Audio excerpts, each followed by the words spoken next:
Okay. Hello, everyone. Good afternoon. Thank you for coming out in such huge numbers. And it's an absolute privilege to be here in amongst such greats, right? People who take the front end community forward. And really delighted to be here at React Day 2021. And thank you for all the sponsors and organizers for taking the time out and, making sure this happens well. Sure. So before we start, I'd like to emphasize on the fact that what do I really mean by is React Native truly cross-platform, and with the emphasis on truly. React Native has been working well for Android and iOS for the past 4.5 years or so, right? And I'd like to think of it as if React Native can work on Android and iOS, why can't it work on web? Because at the end of the day, we are writing code in React, right? And React is nothing but JavaScript. And if JavaScript can work on Android and iOS, why can't it work on web, which is almost like its oldest ancestor, right? And the web and apps have started to become unified these days with PWAs coming into picture, navigation gestures being similar, form factors being similar for mobile web and apps at least, right? So that makes me wonder why all of these can't work through the same code base, and which is why the question of is React Native truly cross-platform, right? So before we begin, a fair bit of introduction from my side. Hello everyone, my name is Maskin. If you have trouble pronouncing my name thanks to the awesome spelling, you can choose to call me with these names. I also respond to all of these and multiple other ones. My friends have been very kind and my parents haven't with the spelling. I work in the App Store team at Flipkart, where I make sure that the performance benchmarks are top notch, the developer productivity benchmarks are top notch, and you can find me on Twitter with at Muskin, and with an odd name comes the perks of getting the same first name handles everywhere.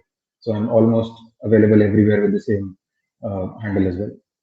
Okay, without wasting any further time, I'd like to jump into why does React Native matter so much, and why is there so much buzz in the community around React Native, and uh, why does it generate so much buzz on Twitter and things like that. Right?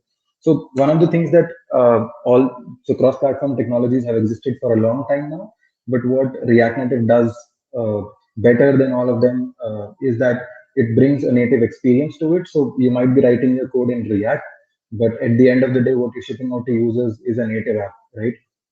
Uh, and the entire thing that is drawn is all native, right? So you still get the native experiences and everything, and that's a big plus when compared to other cross-platform technologies, so to speak, right? With all cross-platform, frameworks, what you get is definite code reusability, and with this React Native in place, I can vouch if written well, you can actually write up to 95% similar code on Android and iOS, right? And obviously, there's this thing of OTA updates, over-the-air updates, where you don't have to wait for your App Store releases or Play Store releases to be making sure that hey, are my users on older versions of the app, or 6 months older versions, specifically in tier 2, tier 3 cities, and all of that, where they don't update as much because of bandwidth issues. So, I mean, all of that comes into play. But with React Native, you can always be assured that your users are on the latest bundle of the app,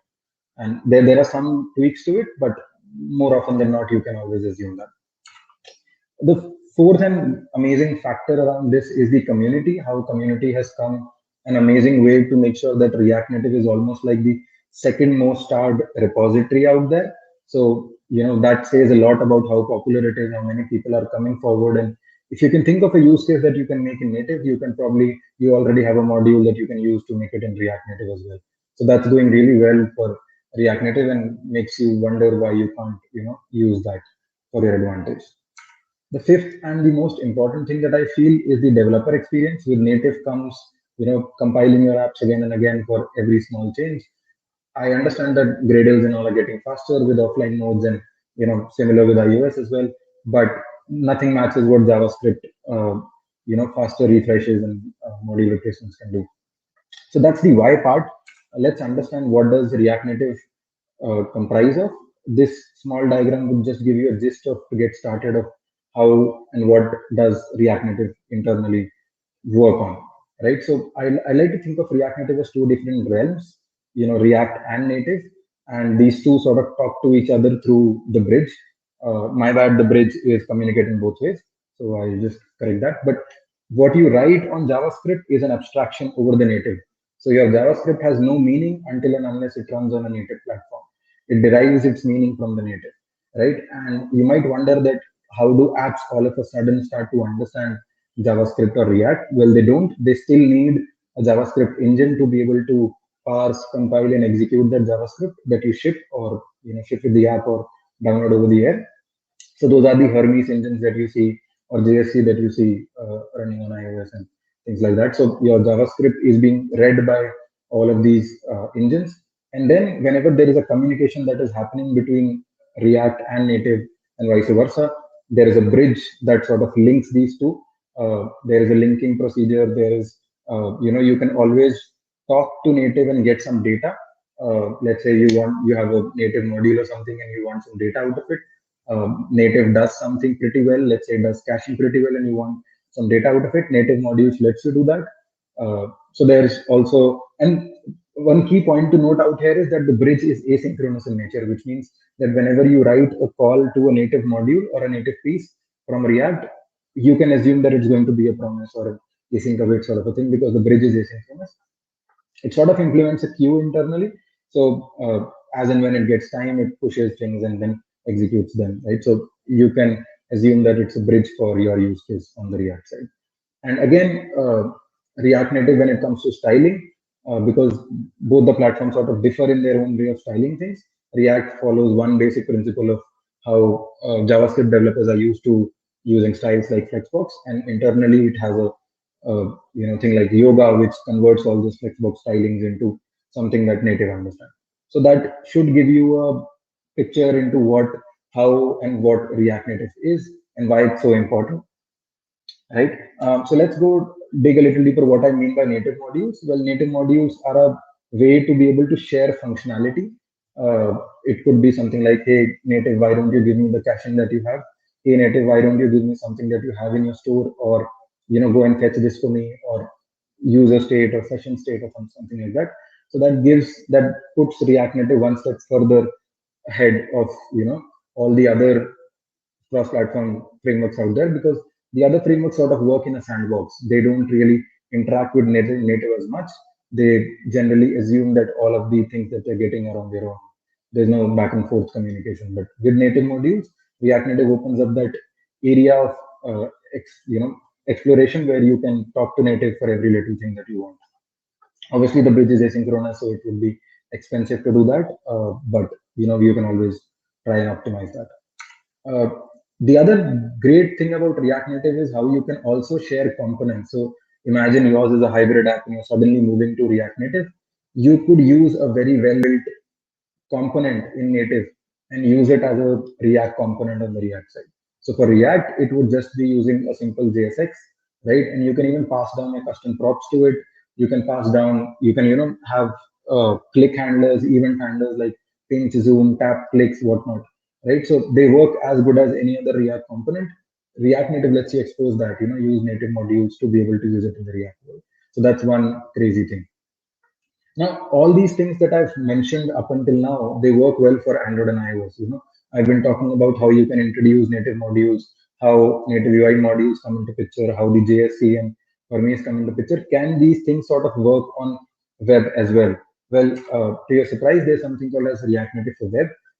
I think some of you might be familiar with how Nicholas has been, spearheading this entire project, and how using this library as a dependency in your project, you can very well write your code in React Native and make it work on all three platforms, right? So we'll try to understand what that means. Like we discussed earlier, your JavaScript is nothing but an abstraction over your native, right? So your views and text have no meanings by themselves.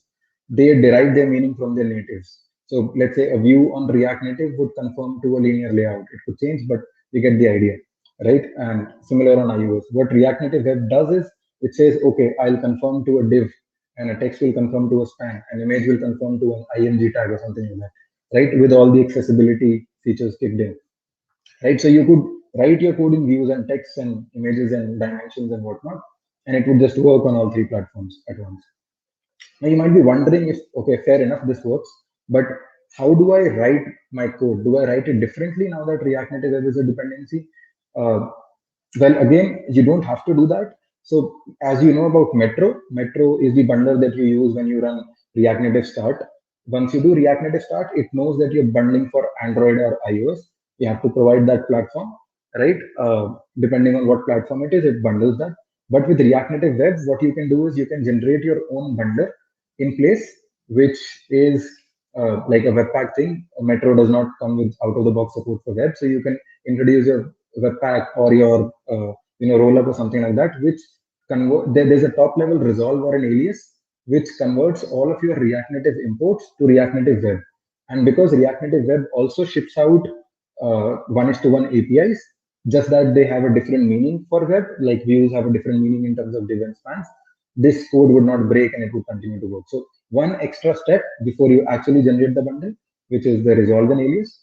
What you could also do is, like, Metro knows that it needs to pick the Android file.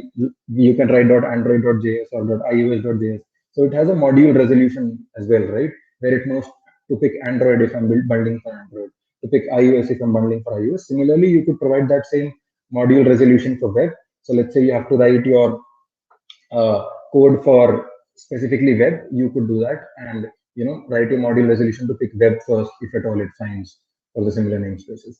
And the platform.os check that you generally use to figure out things well on what platform you're running on at runtime, that gives out a result for web when you're running web.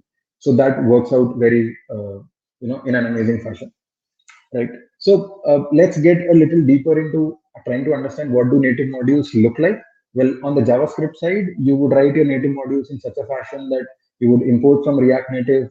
You would use something like a user manager is logged in information, which is defined in such a fashion, and you would always await or promisify that thing, because at the end of the day, it's always no point to be noted out here is how you have to annotate it with something like an @react method for it to be linked, and your JavaScript can call it.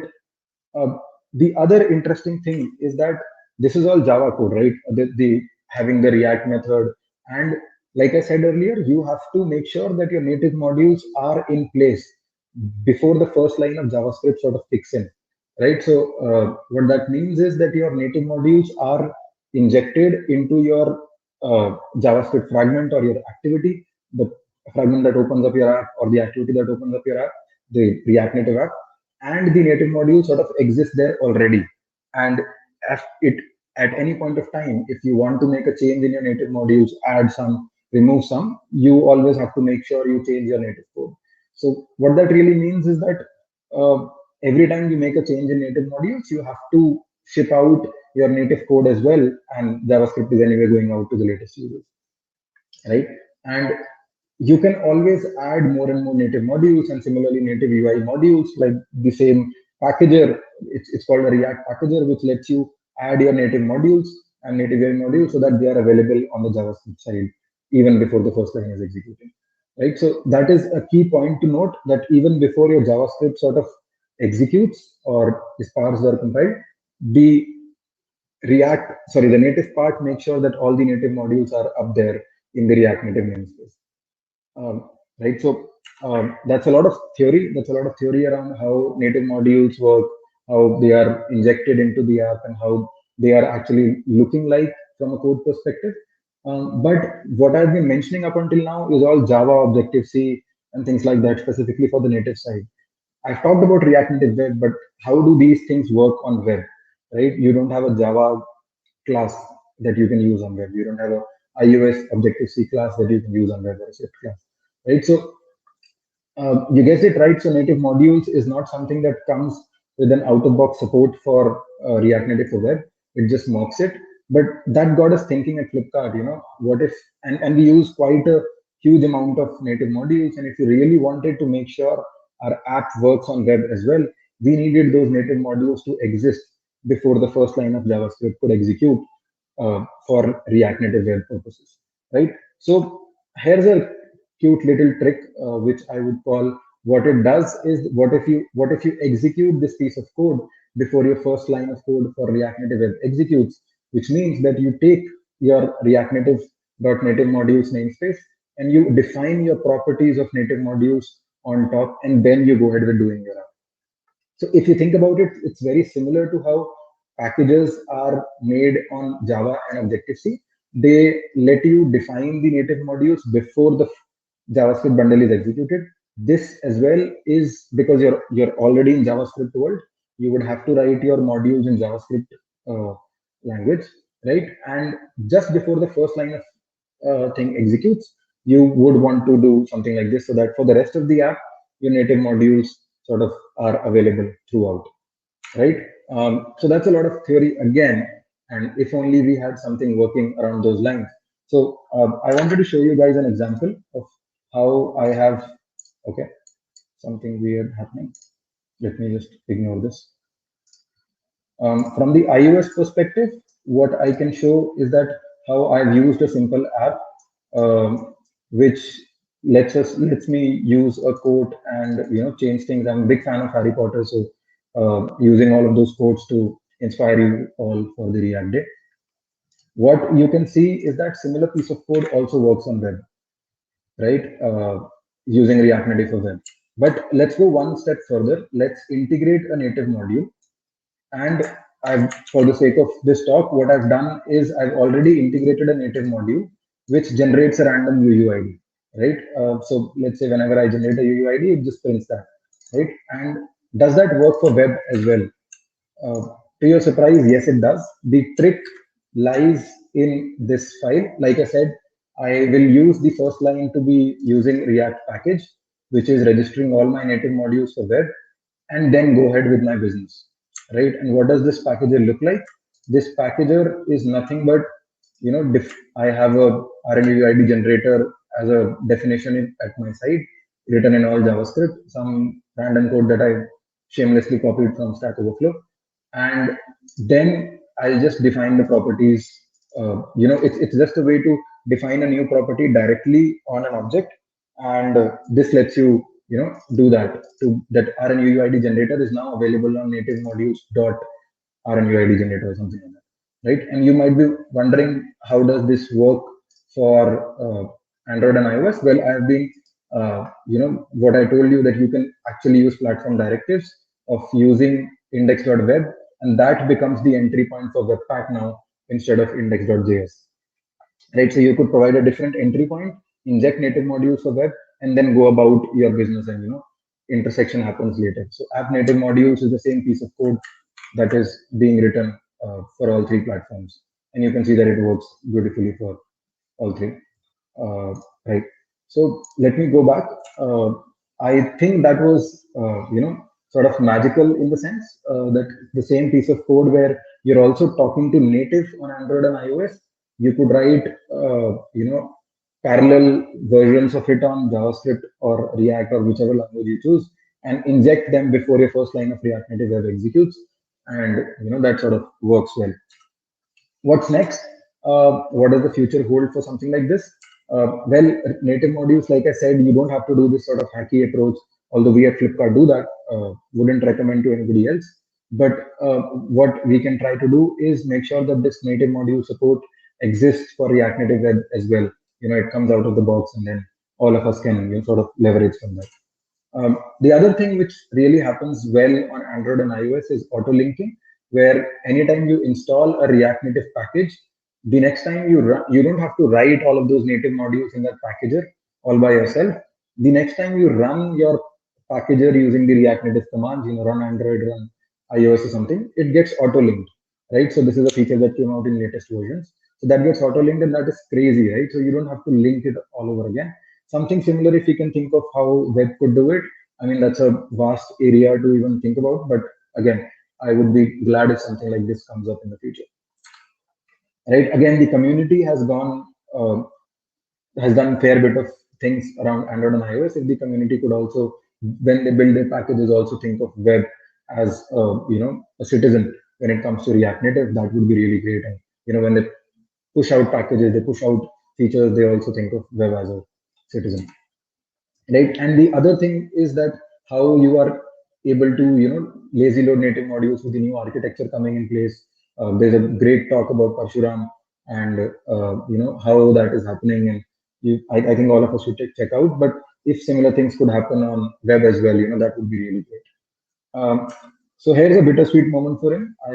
For me, I think the talk.